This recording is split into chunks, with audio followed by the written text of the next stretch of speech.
السلام عليكم ورحمة الله وبركاته، مرحبا بكم في الحلقة الثانية مع آل. إذا ما شاهدتوا الحلقة الأولى ستجدوها في رابط أسفل الفيديو. إن شاء الله سنستمر معه في الحديث عن العمل التقني والإبداع التقني وكيف تنقل مشروعك من فكرة إلى السوق. فدعونا نبدأ الحلقة معه. Thank you for coming, Al, and thank you for all your insights so far. No problem. The first episode was really very beneficial to me personally. I learned a lot, so thank you for coming. No problem. I'm glad to help. I love to help people get ahead. Okay, awesome. So the first question for today is, how does someone moves or transform an idea into a product? A lot of work. I think it's easy to have ideas, but I think the difference between people who make money and real entrepreneurs is that we take the time and the effort to put in the hard work to break the ground, right? Like the hardest part of a company is that getting that first, like let's say it's a product. Yeah. Getting that first product out, getting it nailed down, getting it ready and getting it ready for the marketplace. That is like 80% of the effort is that for the entrepreneur at the beginning, because then once you've got there, you can start to bring other people in to help you bring those ideas to fruition.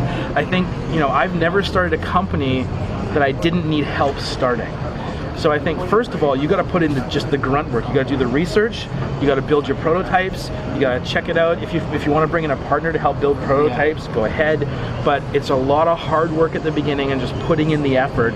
And then it's choosing the people you want to work with to help you make it bigger, because you as one person can only take it so far. So if you had to summarize that, it would be hard work and aligning with the right people. Now, one of the most common questions that I get, and I think a lot of the people who posted on Facebook asking questions for you to ask that question is, if someone is developing an app, and especially for people who are new into this, they're just wondering, how do they make money off an app? Oh man, and I think this applies to more than just apps, right? Like, so, because the real question in my mind that I hear behind that is, how do I monetize my idea? How do I make money off my idea, right? And I think the key to the biggest money makers are you're solving a problem for somebody. So first and foremost, you have to go, what is the problem I'm solving? And if you're actually solving a real problem, there's a lot of different ways to monetize it.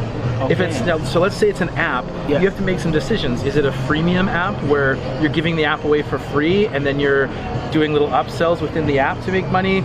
Or are you going to build it so that they buy it right off the bat? Or do you want to do a subscription model where they're going to go? But it all depends on, you have to match your monetization strategy to the target market that your app is going after, right? So a great example, I can't even share this. I got an app I'm building right now that is, I can't even tell you what right now, but it comes out in about a month and a half. I think I know it. You might know it, yeah. And and it no, different app. Okay. This is my own app. Okay. So it's a novelty app. I'm not solving a problem for anyone. Okay. But it's so retardedly fun that everyone I mention to it goes, I'd pay $1 for that. Okay. And so we're launching an app that's really novel. So it's a novelty app. We're not solving world hunger. It's just a fun app. Okay. And we're going to charge 99 cents a download for it. We'll probably get a few million downloads, which is millions in our pocket. Because it cost me 35 grand so far to build the app. Right? And so that is a monetization strategy that they're just gonna give me $1 off a lot of people. Yeah. If I knew only 1,000 people was gonna buy it, I can't sell it for 99 cents, right? Exactly. So you've gotta take your target market and your app and the problem you're solving and try and say, what is the value to these people of solving that problem for them? And then once you know what that value is, you can then build out a monetization strategy that actually makes sense, that'll work for the industry you're targeting. Okay, awesome. Actually, I need a second to just take all this in. And then we'll start taking some questions from my Facebook page. Okay, so this is a question from Prince Said. Where did you get the idea for your first business venture? And how did you start, and how much money you had when you started? Oh my gosh, how did I get the idea for the first business venture? I was in the right situation. So I was sitting at a table listening to a young mechanical engineer argue with an old mechanical engineer about the fact that the young engineer was having trouble finding work because the engineers can keep engineering as long as their brain is viable, right? So they were having this argument. I went, well, why don't I start a consulting engineering firm and I can get old engineers to work with young engineers? And that was where the idea came from. I had zero money because I was in third year university. Like, how much money do you have when you're in university? Like zero. You're barely holding on. And so when I started it, I was actually going to university, selling soap out of my car, and driving a school bus in the morning to pay for my lifestyle to be able to launch the company. So I would I'd get up early, I'd go get the bus, I'd pick up like elementary school kids, drive them to school, park the bus outside my shop, work the whole day, or at school. I'd drive the bus like and park it at the university or whatever, and then I would leave whatever I was doing, go pick up the kids, drive them home, park the bus, go back to work and work till 10 at night. So my day was like, 6 a.m. till 10 at night every single work day. Plus I was working weekends and stuff to drive this whole thing home. So it was like there was no money. So, and out of that, I came up with this theory called being my own benefactor. When you're starting anything, you need to raise your own money, pay for your own way, put in.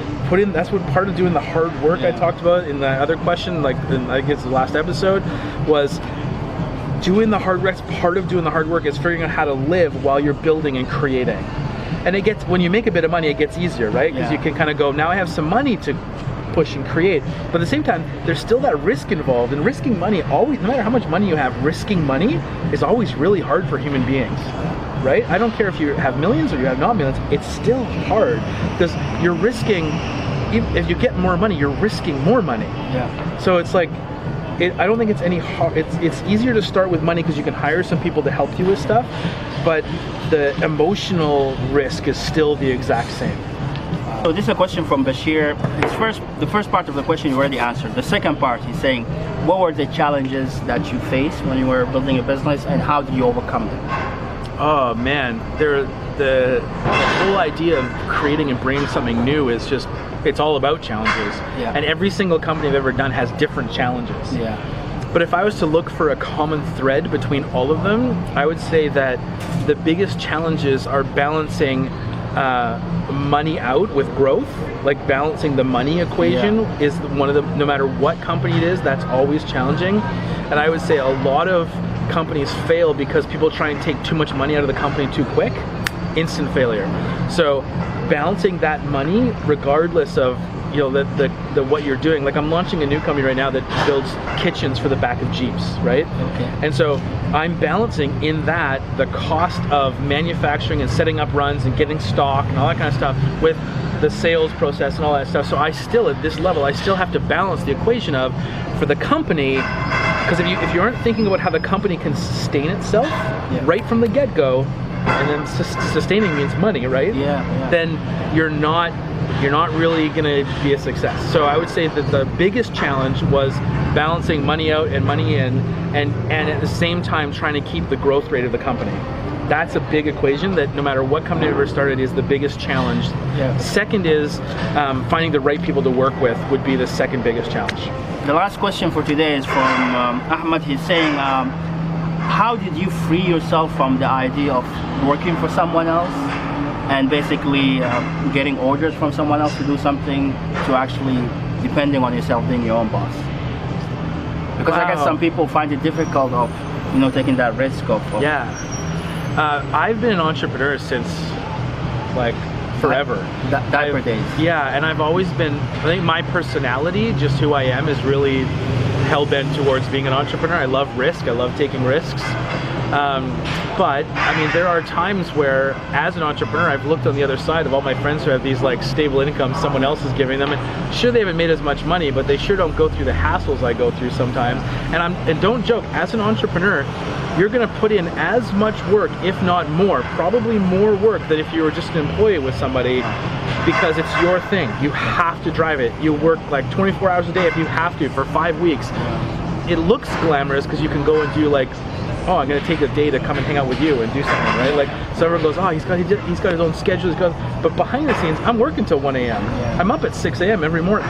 So you work your tail off. So the hardest thing to do, I think, is if you're an employee and you wanna go out and become an entrepreneur, the hardest thing is just really convincing yourself to do it. But you have to convince yourself with the right motivation. It has to be because you want to see that thing in the world. Don't go out because you want to make millions of dollars. That's the wrong reason to become an entrepreneur. And I think it was Michael Gerber years ago wrote a book called The E-Myth, I think it was called. And in it he said this one line. He said, most entrepreneurs are just employees suffering from an entrepreneurial seizure. They're not really entrepreneurs, because they're the guys who go, I'm a programmer and I make like $60 an hour and they're billing me out at 120. I can just go and find my own work and bill myself out at 100 and I'm going to make tons more money.